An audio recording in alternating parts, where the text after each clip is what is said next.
யாழ் மாவட்ட செயலகத்தில் நடைபெற்ற ஒருங்கிணைப்பு குழு கூட்டத்தில் தமிழ் தேசிய கூட்டமைப்பு மற்றும் ஈழ மக்கள் ஜனநாயக கட்சி உறுப்பினர்களுக்கு இடையில் இன்று கைகலப்பு ஏற்பட்டது. இந்த கைகலப்பில் காயமடைந்த மூவர் யாழ் போதனா வைத்தியசாலையில் அனுமதிக்கப்பட்டுள்ளதாக போலீசார் தெரிவிக்கின்றனர். இந்த வருடத்தின் இறுதி யாழ் மாவட்ட ஒருங்கிணைப்பு குழு கூட்டம் இன்று காலை இணைத் தலைவர்களான வடமாகாண முதலமைச்சர் சி வி விக்னேஸ்வரன் மற்றும் அமைச்சர் டாக்டர் தேவானந்தா ஆகியோர் தலைமையில் ஆரம்பமானது. மாவட்டத்தில் அபிவிருத்தி திட்டங்கள் உள்ளிட்ட பல்வேறு விடயங்கள் இன்றைய கூட்டத்தின் போது கலந்துரையாடப்பட்டதாக எமது செய்தியாளர் குறிப்பிட்டார். இந்த நிலையில் வடமாகாண சபை உறுப்பினர் எம் கே சிவாஜிலிங்கம் உரையாற்ற வேண்டும் என கோரிக்கை விடுத்த நிலையில் அதற்கு அமைச்சர் டாக்டர் தேவானந்தா மறுப்பு தெரிவித்துள்ளார். இதனை அடுத்து வடமாகாண சபை உறுப்பினர் எம் கே சிவாஜிலிங்கம் ஒலிவாங்கியை பெற்று உரை நிகழ்த்த முற்பட்ட நிலையில் இந்த கைகலப்பு ஏற்பட்டதாக எமது செய்தியாளர் குறிப்பிடுகின்றார்.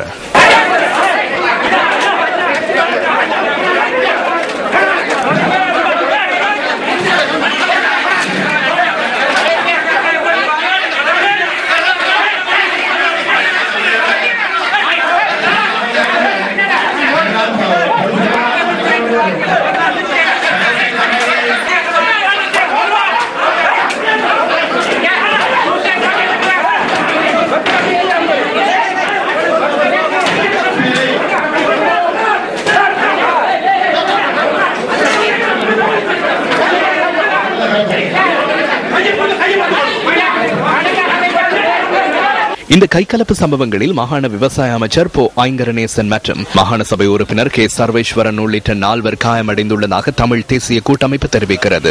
அத்துடன் ஈழ மக்கள் ஜனநாயக கட்சியின் பிரதிநிதிகளும் சம்பவத்தில் காயமடைந்துள்ளதாக அந்த கட்சியின் பொதுச் செயலாளரும் அமைச்சருமான டாக்டர் தேவானந்தா தெரிவிக்கின்றார். இந்த கைகலப்பை அடுத்து வடமாகாண முதலமைச்சர் உள்ளிட்ட தமிழ் தேசிய கூட்டமைப்பின் பிரதிநிதிகள் ஒருங்கிணைப்பு குழு கூட்டத்திலிருந்து வெளிநடப்பு செய்தனர். அதனைத் தொடர்ந்து அமைச்சர் டாக்டர் தேவானந்தா தலைமையில் தொடர்ந்தும் கூட்டம் நடைபெற்றது. அரசியலை பேசி வடக்கு மாகாண சபையை பற்றி மிகவும் தாழ்ந்த சிங்கள ஆளுநரை மாற்ற வேண்டும் என்று என்றுமே சொல்லவில்லை. இவர்கள் ஒரு இனவாதத்தை கிளப்புகிறார்கள்.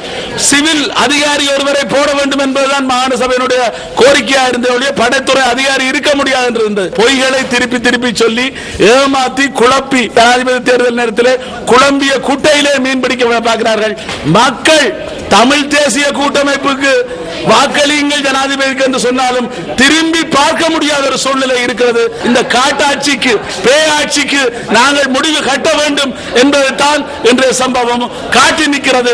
எந்த அடக்குமுறைக்கும் தமிழ் தேசிய கூட்டமைப்பு பணியாது, மக்கள் பணி தொடரும். இங்கே மக்கள் பிரதிகள் வந்திருக்க வேண்டும். இங்கே மாறாக இங்கே கைக்கூலிகளாக காசுக்கு அடிப்படைப்படுபவர்களாக ரவுடி கூட்டங்களாக ஒரு செட்ல வந்திருக்கிறார்கள். இதில் இணைத் தலைவராக இருக்கக்கூடிய டாக்டர் தேவானந்தா அவர்கள் முழுக்க அரசியல் கூட்டமாக இதை ஆரம்பிக்கிறார்.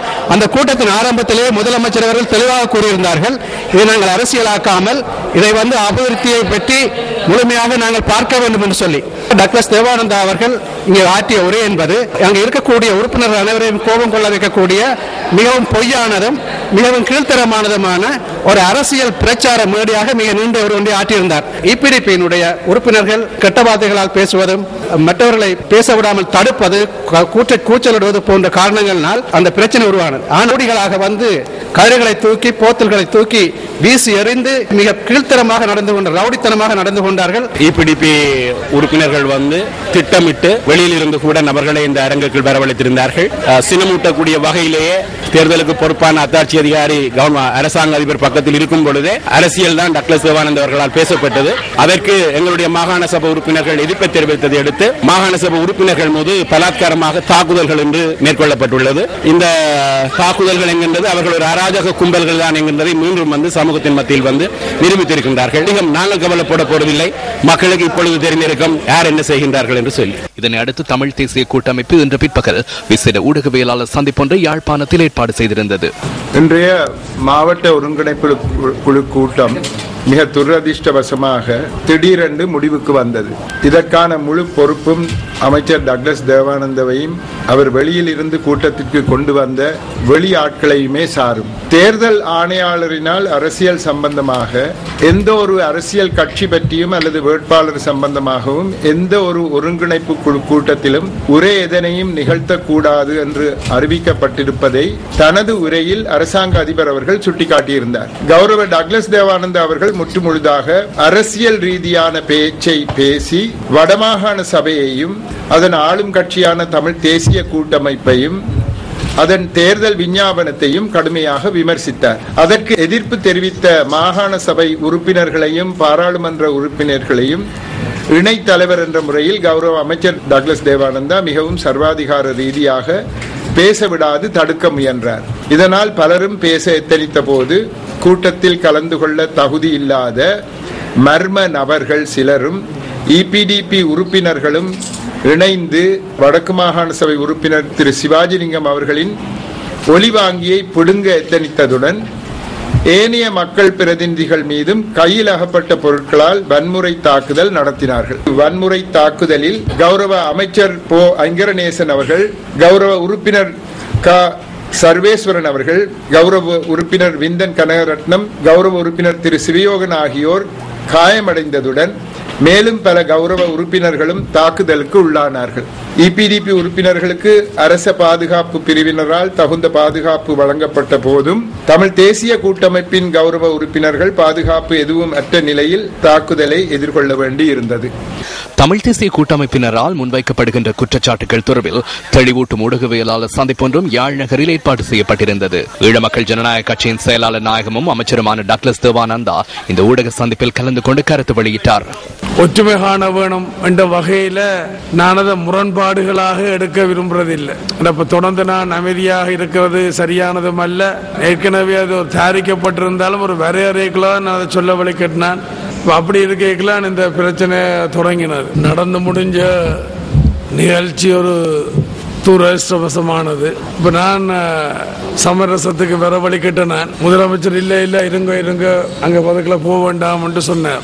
முதலமைச்சர் தன்னுடைய உரையை ஆற்றினார். அரசையும் உண்மையும் சாடித்தான் அவருடைய உரை பொதுவாக அமைகிறது. அபிவிருத்தியோட சம்பந்தப்பட்டது. வேற்றுமையிலும் அதற்கு நான் பதில் சொல்ல வேண்டும் என்றும் நான் முடிவெடுத்திருந்தேன். ஆனால் சுதந்திரமா பேசட்டும்.